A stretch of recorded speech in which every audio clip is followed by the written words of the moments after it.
এখন বাজে সন্ধ্যে ৬টা, আর শীতকালে ৬টা মানে কি অবস্থা হয়ে যাচ্ছে দেখছো। এখন যেন আমার কাছে মনে হচ্ছে জানো তো রাত ১০টা বাজছে। ৬টা বাজলেও আমার সমস্ত কাজ কিন্তু সারাদিনের হয়ে গেছে। বাসনগুলো দেখতেই পাচ্ছ, দুপুরে বাসন দেওয়া হয়ে গেছে। শীতকালে আমার একটু ঠান্ডার প্রচণ্ড প্রবলেম হয় বলে না, শীতকালে রোদের সময় বাসনগুলো ধুয়ে ফেলছি। প্রবলেম হয় বললে তো কাজ করব বললে চলবে না বলো। নিজের কাজ যতক্ষণ নিজে করতে পারবো ততক্ষণ আমরা ভালো থাকবো। অন্যের ওপর যখন পরনির্ভরশীল হব তখনই দেখবে মানে নানা রকম মানে বিপদ আমাদের কাছে ছেবে ছেবে আসবে। নিজের কাজ, নিজের হাত পা যত যাই হোক, মানুষ মাত্রই প্রবলেম আছে। প্রবলেমকে এগিয়ে যেয়ে নিজের সমস্ত কিছু নিজেকে অবশ্যই করাটা দরকার, তাতে দেখবে শরীর আরও ভালো থাকে। আমার যে শীতের প্রবলেমটা তোমাদের বললাম, যে ঠান্ডাতে থাইরয়েড আছে, কানের টানের অনেক প্রবলেম আছে, তাই রোদের সময় না সব জলের কাজগুলো করে নিই। আর শীতের মালগুলো দেখতে পাচ্ছ কেমন বালতিতে রেখে দিয়েছি। হালকা হালকা শীতের মাল কিন্তু আমি অনেক আগে বার করে ফেলেছি, ওই লক্ষ্মী পুজোর পরই বার করে ফেলেছি, কালী পুজোর আগে আর লক্ষ্মী পুজোর পর। রাত্রে সমস্ত গোছগাছ হয়ে গেছে আমার, তারপরে আর কি করব, অন্য কাজ করছিলাম। আর মানে ক্যামেরাটা চালানো হয়নি, আর ভালো লাগছিল না। নিজের মতো নিজে কাজ করতে বেশ মাঝে মধ্যে ভালোই লাগে। এবার সকালে দেখো কেমন গান চালিয়ে দিয়েছি, ওটা তোমাদের দেখালাম। এই ব্লুটুথটায় গান চলছে। সকালে কিন্তু আমার অনেকটা কাজ হয়ে গেছে জানো তো। ওই যে গেঁটের দড়িগুলো কাল কিনে এনেছিলাম, সব বাঁধা হয়ে গেছে। যখন এক মনে কিছু কাজ করি না, ক্যামেরাটা যেন ধরতে ইচ্ছা করে না, মনে হয় যেন ক্যামেরা ধরলে একটা হাত ফাত কাঁপে।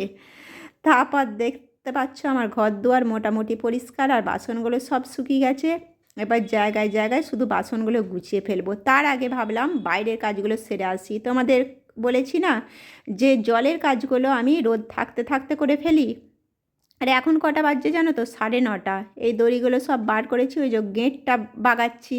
আজকে আবার গাছে একটুখানি না ওই যে কী যেন বলে, লাউ গাছ কুমড়ো গাছ আছে, তার মাচা তৈরি করতে যাচ্ছি। এই কাজগুলো না ধুলোর সময়তেই করে নিতে হবে। ধোয়াধুয়ি দেখো তাই সব বার করে ফেলছি। এখন ওই 9:45 মতো বাজে। পারফেক্ট টাইমটা তোমাদের বলতে পারলাম কারণ খাবার জলটা ভরলাম। আর শীতকালে আমাদের তো ওই টাইম কলের জলটা সরাসরি ভরে রাখতে হয়, নাহলে ট্যাঙ্কির জলে চান করলে অবস্থা আবার খারাপ হয়ে যাবে। তাই সরাসরি 5-6 বালতি একবারে জল ভরে রেখেছি, কোনো কিচ্ছু অসুবিধা হবে না। জলটা ভরেই ভাবলাম তাড়াতাড়ি কাচাকুচিগুলো সেরে ফেলি। আর এইদিকে রাত্রির পর কয়েকটা বাসন জড়ো হয়ে গেছে দেখেছো। কয়েকটা মানে আমাদের এগুলো হচ্ছে খুব অল্প বাসন। কারণ কোনো কিছু না কি বলবো বলো তো, এই হাতে বাটিতে ওইভাবে আমরা খেতে পারি না। মেন হচ্ছে আমি বিরক্ত হই, তোমাদের দাদাভাইকে দিলে খেয়ে নেবে সব, আমি নিজে বেশি খুঁতখুঁতে কী বলবো অন্যকে। বা আমার সামনে যদি কেউ এমনি বসে খায় আমার মাথা গরম হয়ে যাবে। পরিষ্কার পরিপাটি করে বসে খেতে হবে। আমি নিজেও ওই রকম করে পছন্দ করি, সবাইকে ওইভাবে খেতে হবে। যাই হোক, বাসন ধুতে আমার অসুবিধা লাগে না। আগে চানটা করে নেবো, মাছাটা করে ফেলি।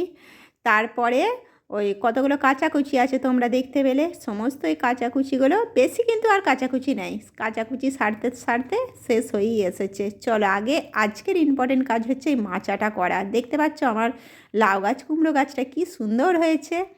একটু একটু করে মাচাটাকে করব, একদিনে তো আর হবে না।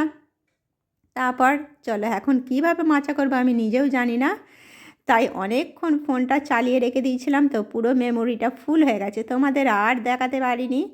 কাচাকুচি সমস্ত আর কিচ্ছু আর দেখাতে পারিনি। পুরো মেমোরিটা ফুল হয়ে যাচ্ছে আমার কদিন, কিছুদিন না মানে পুরো যা ভিডিওগুলো আছে দিয়ে দিতে হবে। আর এত মানে কাজগুলো তুলে রেখেছি, ডিলিট করতেও তো কেমন লাগছে বলো।